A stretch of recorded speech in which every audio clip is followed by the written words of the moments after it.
What up, world? Um, as y'all can see, man, y'all know what this is. This is my movie talk for May, and clearly I'm talking about Jamie Foxx. But I went through, what I'm saying, a lot of thought this month, man. I almost went with Seth Rogen because of Neighbors. I almost went with Hugh Jackman because of X-Men. I almost went with Adam Sandler because of Blended. But because of The Amazing Spider-Man 2, I landed on Jamie Foxx, and he plays Electro in that movie. So just quickly, I'm gonna break down my 10 favorite Jamie Foxx movies, and once the video is over, man, let me know your favorite Jamie Foxx movie, of course. At number 10, I got Bait, and Bait is the movie Antoine Fuqua directed right before Training Day. It's a cool little action comedy. Jamie Foxx, he plays a crook basically, but he's trying to provide for his girl and their baby.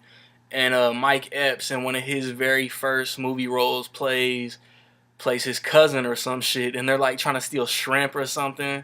And Mike Epps gets away. Jamie Foxx gets busted, and it's this computer hacker genius dude who is trying to get some. He's trying to retrieve some stolen gold, and I don't remember specifically, but like Jamie Foxx gets pulled into the situation somehow, as does David Morse, and he's like an FBI agent.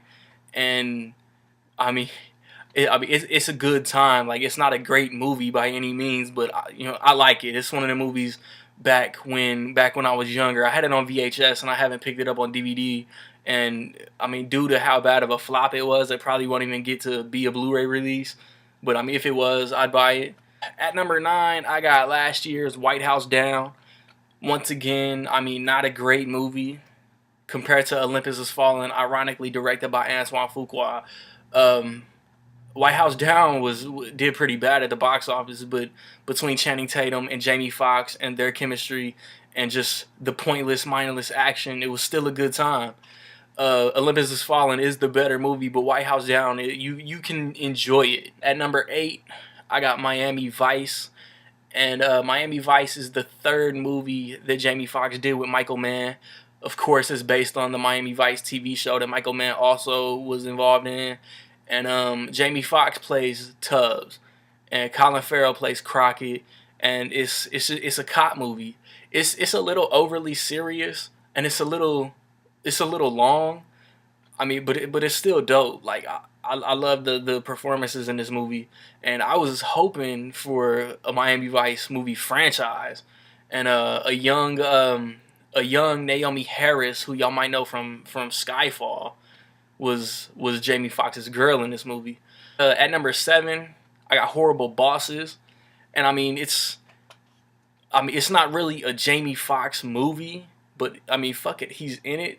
He's the murder consultant. You know what I'm saying, to Jason Bateman, Charlie Day, and Jason Sudeikis, and I mean, he is involved in them trying to murder their bosses, and I mean, it's a comedy. Jamie Foxx's name is Motherfucker Jones, and this November, Horrible Bosses 2 comes out, and Jamie Foxx is gonna be in that one too. Um, so I mean, the movie's hilarious, and it's only this low on my list because of how good the rest of the list is. At number 6, I got the movie that inspired this list, The Amazing Spider-Man 2. A lot of critics hated this movie. A lot of fans hated this movie. I loved it. I mean, as far, like, if y'all follow my reviews, as far as the rest of May goes, it's not touching Neighbors, it's not touching Godzilla, it's not touching X-Men.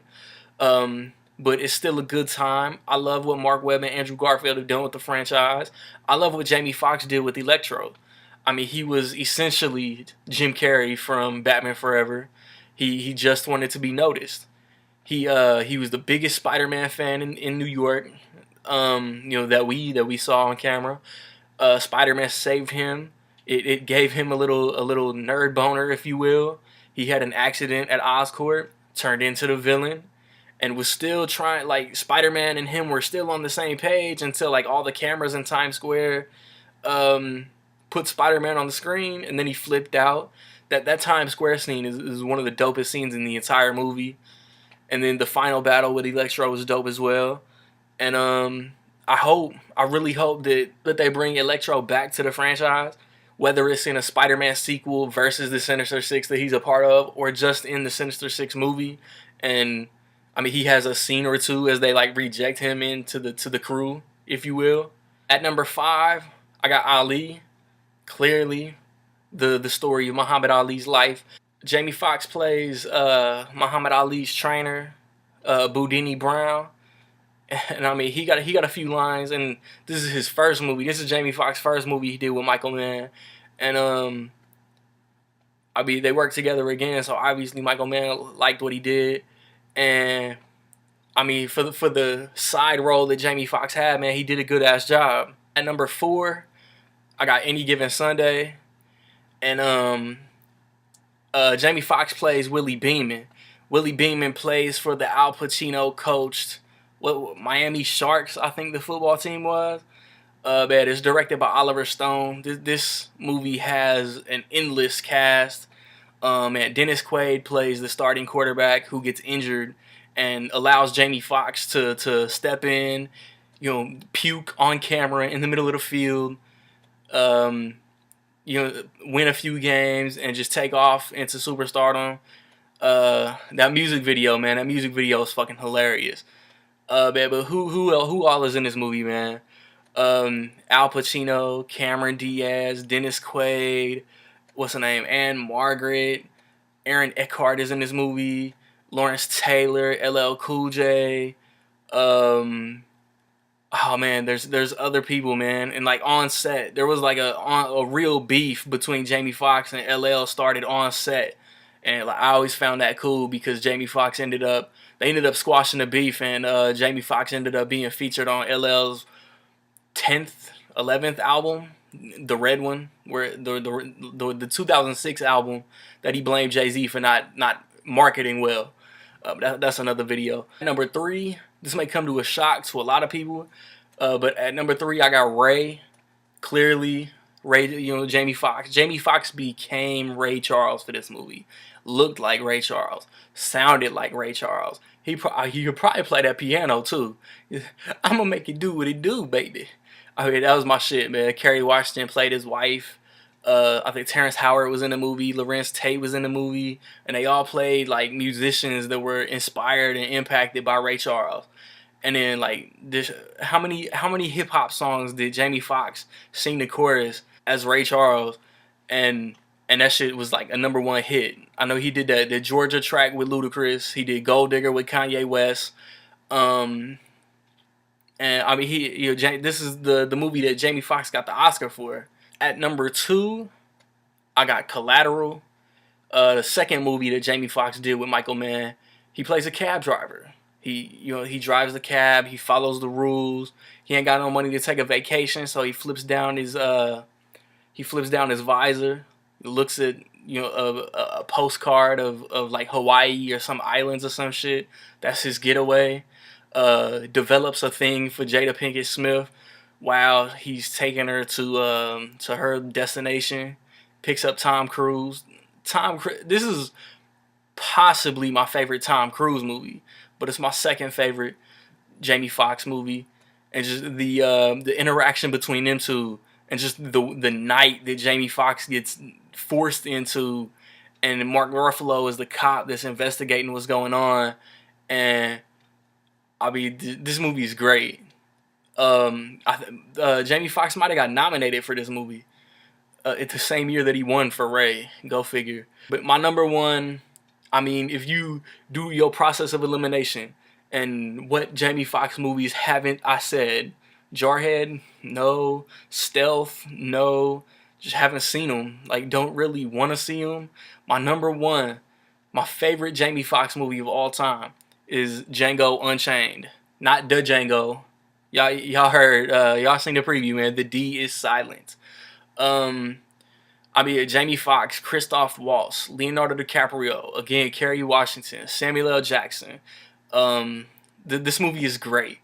The Christoph Waltz, I mean, everybody's seen this movie, but I'm gonna break it down slightly. Christoph Waltz is a dentist, and he's really a bounty hunter, and um, he brings Django, Jamie Foxx, along with him, and he's hunting a group of dudes who basically wronged him in the past, and in return he's gonna help Django get to his girl, Kerry Washington, who is owned by Calvin Candy, Leonardo DiCaprio.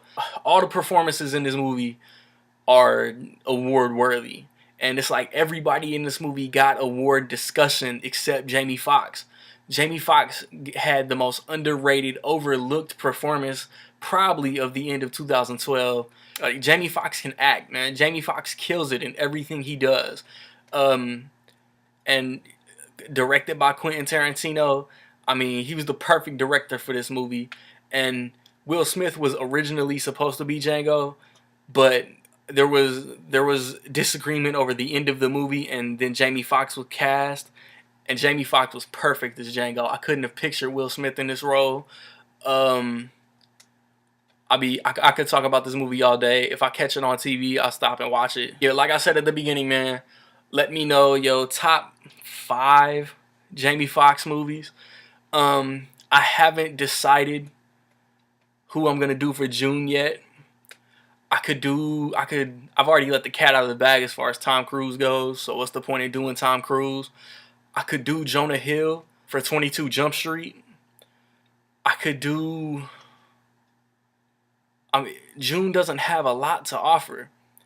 I could do Jonah Hill, and I could do Mark Wahlberg for Transformers, and I could do Michael Bay as far as doing a director for the first time since I did Martin Scorsese, I think in January. Stay tuned for my shit. I've posted my reviews for Blended, for X-Men Days of Future Past, and A Million Ways to Die in the West is the next movie I'm going to review. And then after that, Edge of Tomorrow. I appreciate y'all sticking with me, man. Peace.